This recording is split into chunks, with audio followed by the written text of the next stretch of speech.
khitaba.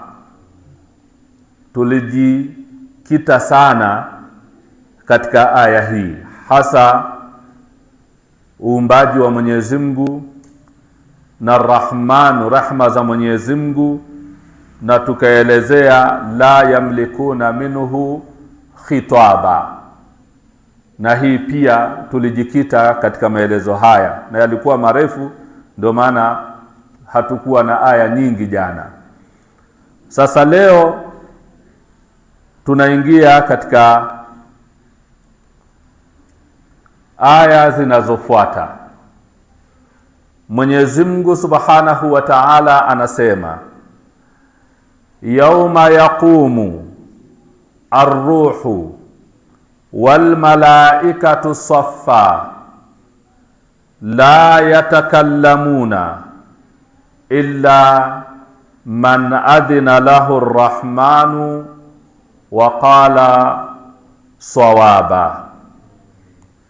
Dhalika al-yawmul haqq faman shaa takhadha ila rabbihi maaba. Inna andharnakum adhaban qariba yawma yandhuru al-mar'u ma qaddamat yadah wa yaqulu al-kafiru ya laitani kuntu turaba. Amanna billah. Sadaqallahu al-aliyyul azim.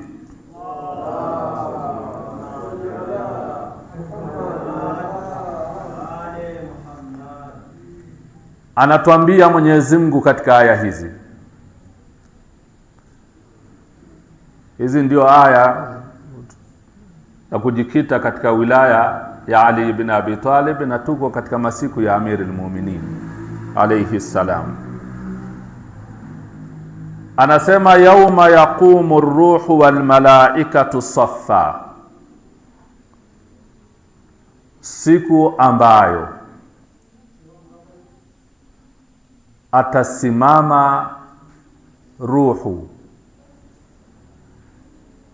na malaika, watasimama safu, watakuwa katika safu iliyonyoka.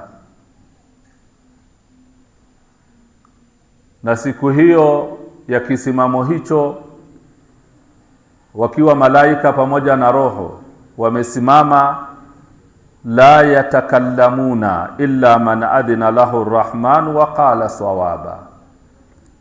Hakuna atakayozungumza siku hiyo isipokuwa yule atakayepewa idhini na Mwenyezi Mungu Subhanahu wa Ta'ala.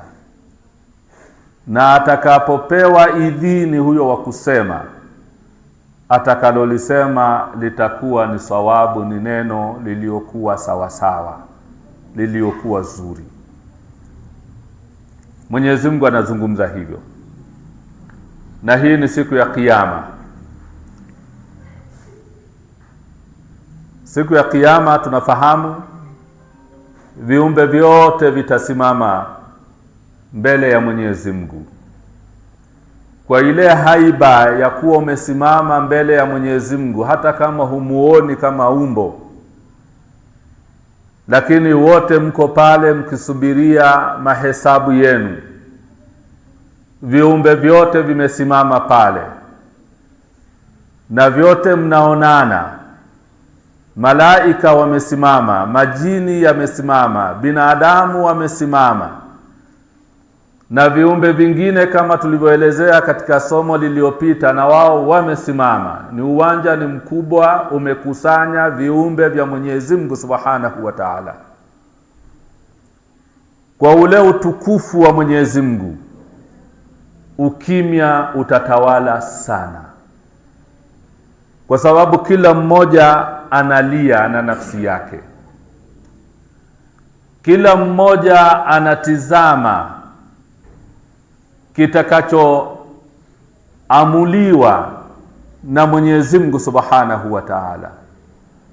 Kwa hiyo ukimya utatawala, kama ambavyo tunapokwenda mahakamani, anapoingia hakimu, jaji, na mkapewa ishara kuwa anaingia hakimu au jaji, ukimya unatawala na hakuna anayenyanyua mdomo.